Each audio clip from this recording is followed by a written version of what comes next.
4. Alors, tu es sage-femme. Je veux les termes. Vous, les sages-femmes qui nous suivez, arrêtez le langage de l'ancien temps.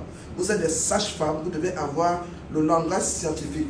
Et là, la tête est totalement sortie. Maintenant, qu'est-ce que la sage-femme doit normalement faire? La sage-femme doit utiliser l'index et le major, le mettre sur le cou. On fait ça. Elle arrête. Une fois que la tête est totalement sortie, c'est là où je dis aux étudiants, la sage-femme ne panique pas.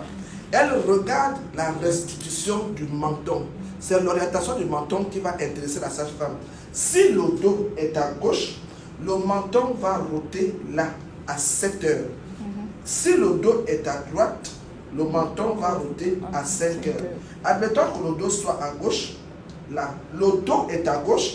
Donc, ce que la sage-femme va faire, la sage-femme va alors continuer la restitution de sorte à amener le menton à 9 heures. Mais on va le dire pourquoi aujourd'hui. Donc, elle va prendre les deux index, elle les met autour du cou, elle prend les deux pouces, elle les met sur la suture sagittale, les 6 doigts soutiennent le cou, et la sage-femme va continuer la restitution de sorte à amener le menton à 9 heures.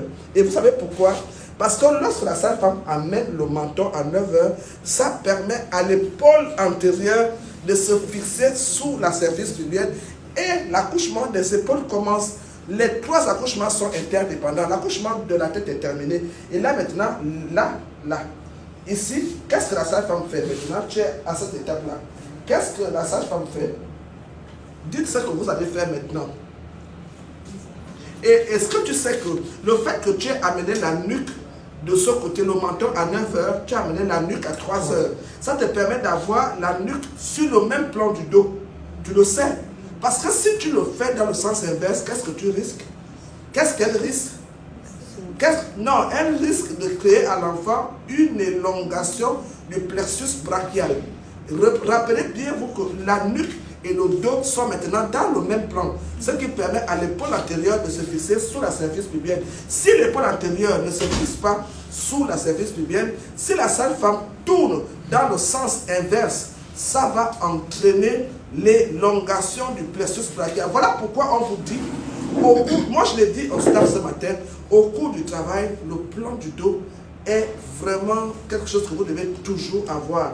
Vous ne pouvez pas faire l'accouchement sans connaître le plan du dos. Et maintenant que vous avez amené le menton à 9 heures et la nuque à 3 heures dans le plan du dos, qu'est-ce que tu fais? Allez, dis ce que tu fais. Je dois normalement